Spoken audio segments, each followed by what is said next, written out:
વાંચવાની શરૂઆત ક્યાંથી કરવી એ જ અત્યારે મોટો પ્રશ્ન આપણા માટે હોય છે. Hello everyone, welcome back to my YouTube channel.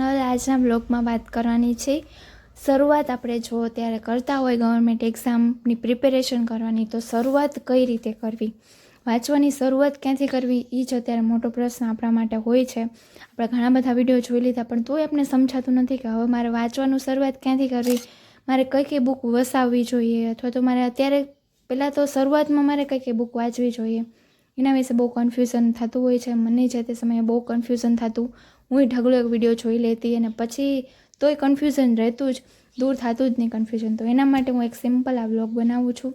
તો તમે વિડીયોને છેલ્લે સુધી જોજો, તમને ચોક્કસથી યુઝફુલ થશે. અને વિડીયો કેવો લાગે તમે મને પછી કોમેન્ટમાં પણ કહેતા જજો. તો હાલો વિડીયોને શરૂઆત કરીએ. તો આપણે બધા પાસેથી એવું તો સાંભળવું જોઈએ કે તમે વાંચવાની શરૂઆત જીસીઆરટીથી કરો.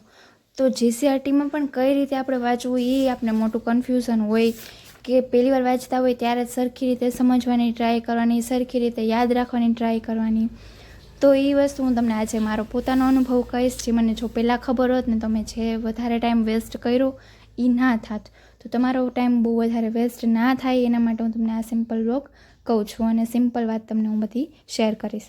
તો સૌથી પહેલાં પહેલું ચેપ્ટર છે, તમે શરૂઆત પહેલાં ચેપ્ટરથી જ કરશો. તમારે અહીંયાથી જ સ્ટાર્ટ કરવાનું છે ને એક લીટી વાંચતું જવાનું, કોઈ સમજવાની ટ્રાય નથી કરવાની, બસ વાંચતું જવાનું. એવી જ રીતે પહેલું ચેપ્ટર આખું કમ્પ્લીટ થઈ જાય, અહીંયા સુધી પહોંચી ગયા પછી એમસીક્યુ એકવાર જોઈ લેવાના. જો તમને આવડે તો ઠીક, ન આવડે તો પણ ઠીક, પછી વયું જવાનું સીધું બીજા ચેપ્ટર ઉપર. એવી જ રીતે એક ચેપ્ટર બધાય તમારે વાંચતા જ જવાના. સમજવાની બિલકુલ ટ્રાય નહીં કરવાની, મગજને બિલકુલ લોડ નહીં આપવાનો કે મારે બધી વસ્તુ યાદ રાખવાની છે, એવું જ સરાય નથી કરવાનું. મેં જે તે સમયે ભૂલ કરેલી હતી. એક અક્ષર મને એવું હતું કે યાદ રાખવું બહુ જરૂરી છે, તો એવું કાંઈ છે નહીં. આપણે એક્ઝામમાં એક અક્ષર નથી પૂછવાનું, આપણે 6ઠ્ઠા ધોરણની ટૂંક નોંધ નથી લખવાની એક્ઝામમાં.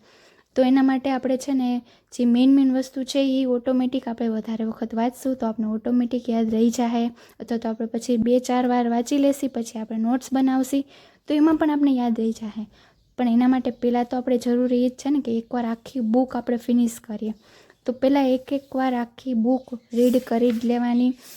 આખી બુક એવી જ રીતે, જે મેં તમને પહેલાં કીધું એવી જ રીતે રીડ કરવાની. એમસીક્યુ પણ જોઈ લેવાના, આવડે તો ઠીક, ન આવડે તો ઠીક, એમ કરીને આગળ વધતું રહેવાનું.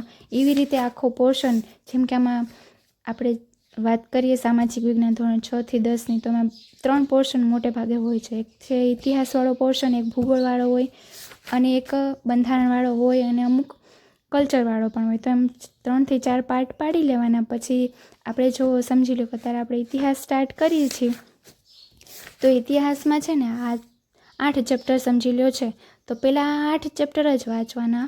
અને 8 ચેપ્ટર એકવાર વચાઈ ગયા પછી પાછા એકવાર આ 8 ચેપ્ટર વાંચી લેવાના. એટલે આપણે મગજમાં એકદમ મસ્ત રીતે આમ ઓવરવ્યૂ આપણે મળી જાય કે આ બુકમાં ઇતિહાસના 8 ચેપ્ટરમાં આ વસ્તુ આવે છે. પછી જો તમે ત્રીજી વાર વાંચો ત્યારે નોટ્સ બનાવી લો તો બહુ સારું. હું તો ત્રીજી વારમાં જ નોટ્સ બનાવી લઉં છું. 2 વાર વાંચી લઉં, પછી ત્રીજી વારમાં હું નોટ્સ બનાવી લઉં, પછી આ ન વાંચું, સીધી નોટ્સ વાંચું, જેથી વધારાના જે વસ્તુ હોય એ આપણે વધુ ટાઈમ ન બગડે અને આપણે સીધા આપણે જે વધારે ઇમ્પોર્ટન્ટ લાગતું હોય એના ઉપર સીધા આવી જઈએ.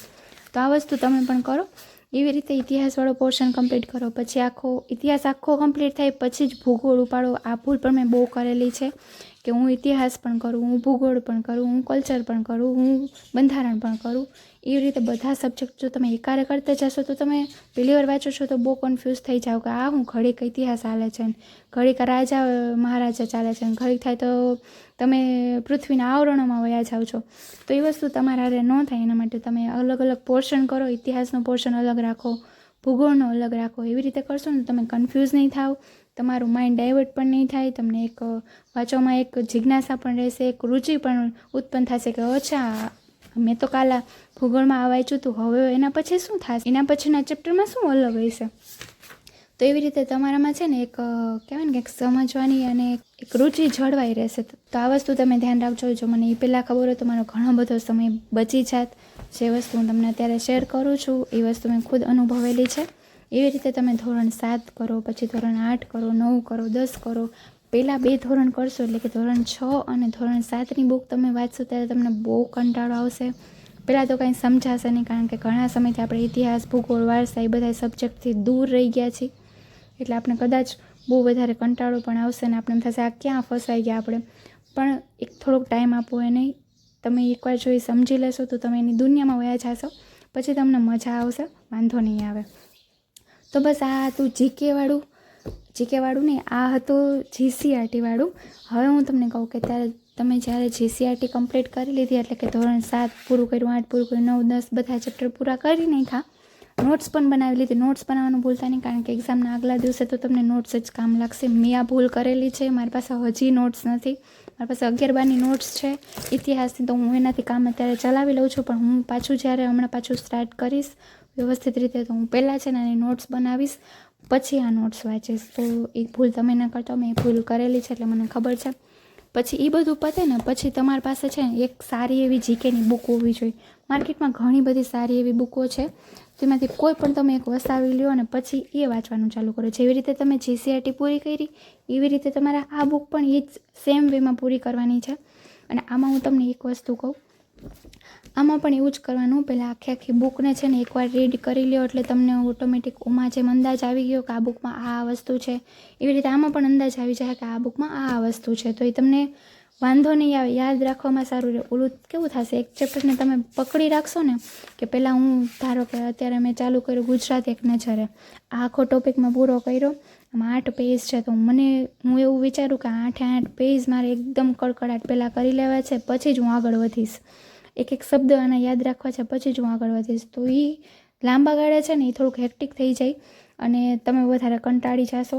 એના કરતાં તમે આખું એકવાર રીડિંગ કરી લ્યો, પછી આખું રીડિંગ પૂરું થાય એમાંથી અમુક ટોપિક તમે તમારી રીતે જવા પણ દો, કાંઈ વાંધો નહીં.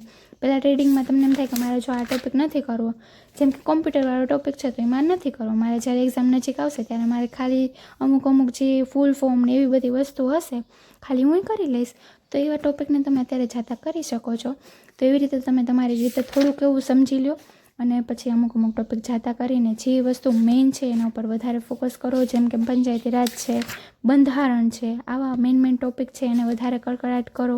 ઇતિહાસ છે, ભૂગોળ છે, આવા વધારે સારા ટોપિક છે જેમાંથી વધારે ક્વેશ્ચન પડે છે, એને મેઇન પ્રાયોરિટી આપો અને બીજા બધાને સાઈડમાં કરો. તમને સારું લાગે એટલું કરો, તમને એવું લાગે આ પૂછાયું છે એ કરો, ન લાગે એવું ના કરો.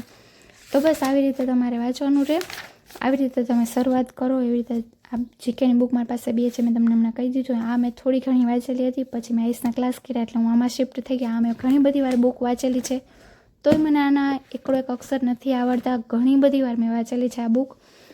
એટલે તમારે છે ને બધી વસ્તુ યાદ રાખવાની ટ્રાય નથી કરવાની, કારણ કે બધી વસ્તુ પૂછાવાની પણ નથી ને, એ પણ વસ્તુ તમે થોડુંક ધ્યાન રાખો.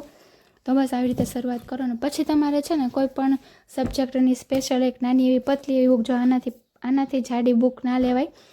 આટલી એક સબ્જેક્ટમાંથી કહું છું હું. અત્યારે આ ભૂગોળની વાત થઈ છે તો ખાલી ભૂગોળને રિલેટેડ આટલી હોય, ઇતિહાસવાળી આટલી હોય તો ચાલે. પછી એક ઇતિહાસની તમે જો આવડી જાડી બુક લ્યો, ભૂગોળની તમે આવડી જાડી બુક લ્યો તો એનું કોઈ સેન્સ નથી, મને એવું લાગે છે. પછી તમારી ઈચ્છા. અને જો તમે સ્પેશિયલ ફોરેસ્ટની તૈયારી કરો છો તો 11-12નું ભૂગોળ પણ કરી શકો છો. એ તમને બહુ કામ લાગે, કારણ કે એમાં વધારે ફેક્ટ બેઝ કરતાં એ લોકો વધારે, ગયા પેપરમાં તો એવું જ હતું કે ફેક્ટ બેઝ ઓછું હતું અને સમજ શક્તિ ઉપર વધારે. અત્યારની એક્ઝામ એમ જ છે, સમજ શક્તિ વધારે ચકાસે છે, તો આપણે એ રીતે પ્રિપેર કરવું પડે છે. પછી વિજ્ઞાન અને ટેકનોલોજી માટે મારી પાસે આ બુક છે જે મેં હજી વાંચી નથી. તમે મારા આવનારા વ્લોગમાં જોશો, હું આ વાંચવાની શરૂઆત કરવાની છું. એકવાર ખાલી મેં પહેલું ચેપ્ટર જ વાંચેલું છે, જો અહીં ટીક પણ કરેલું છે. તો પહેલું ચેપ્ટર જ વાંચેલું છે, બીજા મેં કંઈ વાંચેલા નથી. તો હવે હું આ બધી વાંચવાની સ્ટાર્ટ કરવાની છું. હમણાં થોડોક ટાઈમથી સરખું વચાતું નથી, પણ હું પાછું રેગ્યુલર થવાની ટ્રાય કરું છું. તો બસ, અને એવી રીતે તમે પછી MCQ વાળી બુક પણ લઈ શકો છો. જેમ કે અમારી પાસે આ ભૂગોળની બુક છે MCQની, તો આવી રીતે પતલી એવી તમે MCQની બુકો પણ લઈ શકો છો. તો બસ આ તો નાનો વિડીયો છે, જેથી તમે શરૂઆત અત્યારે કરતા હોય તો તમે આવી રીતે સિમ્પલ શરૂઆત કરો. જેટલું સિમ્પલ રાખશો બુક લિસ્ટને, જેટલી તમે તમારા માઇન્ડમાં જેટલું બુક લિસ્ટ ક્લિયર હશે ને એટલું તમને વધારે ફાયદો થશે. તો મળીએ હવે નેક્સ્ટ વ્લોગમાં. તમારા બીજા કંઈ ક્વેશ્ચન હોય તો તમે આ કમેન્ટમાં પૂછજો મને, જેથી જો મને એવું લાગશે તો હું સ્પેશિયલ વિડીયો બનાવીશ અથવા તો કમેન્ટમાં આન્સર આપી દઈશ. ઓકે, મળીએ નેક્સ્ટ વ્લોગમાં. તમે જો મારી ચેનલને સબસ્ક્રાઈબ હજી સુધી ના કરી, વિડીયો અહીંયા સુધી જોયો હોય તો પ્લીઝ સબસ્ક્રાઈબ કરતા જજો ને આ વિડીયોને લાઇક કરવાનું ભૂલતા નહીં. મળીએ નેક્સ્ટ વ્લોગમાં.